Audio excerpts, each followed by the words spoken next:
Madam Speaker, the residents of Red Hill are starting to realise that having a Greens minister as their local member is not all they had hoped it might be.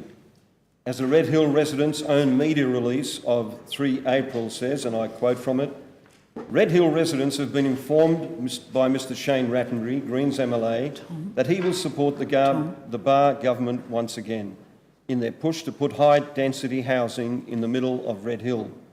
This is yet another great Rattenbury disappointment for residents of Red Hill and those in neighbouring suburbs affected by the traffic impacts of high-density housing wrongly targeted at small local centres like Red Hill." End of quote.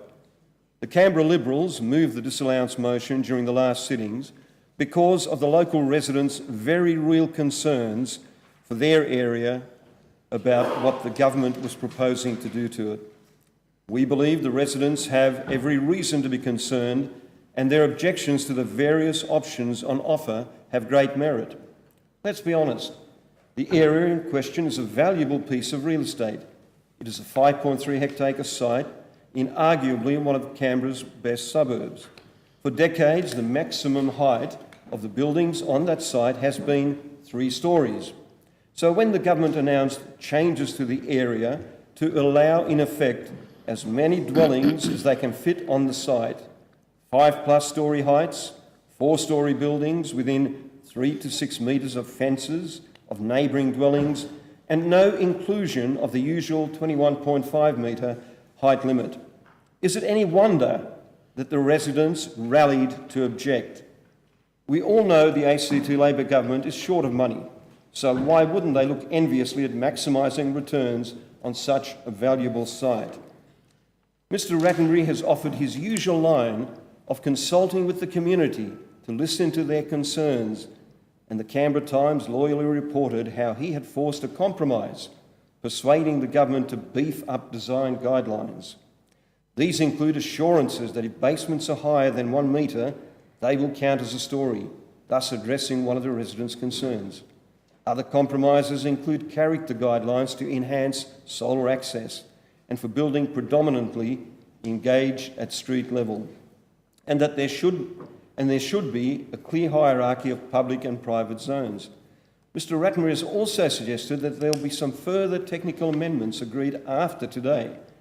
If this is intended to allay the fears of residents, Mr Rattenbury, it has failed. As the residents' group media release also said, again, Mr Rattenbury is being used by Labor. We know that any technical amendment won't cover the ground already addressed by Red Hill residents, who have simply been ignored once again. If there is no additional formal consultation on the proposed technical amendment, then it will be a waste of time. Residents have many requirements for development on the site. It would be more effective for Mr Rattenbury to support the rejection motion and start the process again completely from scratch. Instead, Mr Rattenbury's influence, or lack thereof, on the Barr government's desire to pander to the needs of developers rather than the needs of the residents will be on display for the whole of the new Kurrajong electorate to see. The ACT community need to know that the Greens and Mr Rattenbury are simply pandering to the Barr government once again." End of quote. The Canberra Liberals have been very clear on what we believe is the best use for this land. My colleague, Mr Coe, made the Liberals' case very clear in the Assembly on 10 March. We have not just met with the residents of Red Hill, but we have listened to the residents of Red Hill. We've listened to them. We have engaged with them to better understand how good planning, development and local community can live in harmony. We believe the RZ3 zoning we proposed meets all of the government's development needs, as well as addressing the local residents' concerns. And as has been pointed out, Madam Speaker, the residents are not anti-development, and neither are the Liberals. We simply want to make sure that the needs and the concerns of the residents are fully taken into account. It is disappointing but not surprising, therefore, that the government has taken the action they have, and by government I of course include Mr Rattenbury. He cannot continue to run with the hares and hunt with the hounds.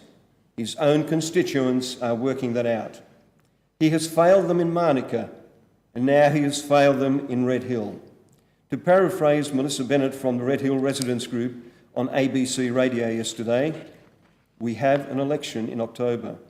If Mr Rattenbury doesn't want to listen to his constituents now, or think he knows better than them, then he will be forced to listen to them in October.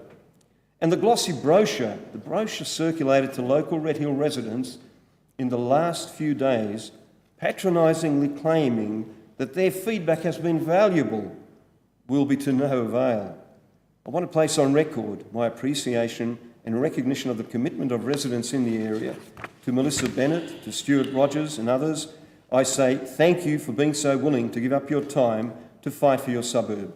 And we can assure you that the Canberra Liberals will be with you in your fight to ensure that your suburb remains just that, a suburb, not a high-rise, high-density mass of buildings.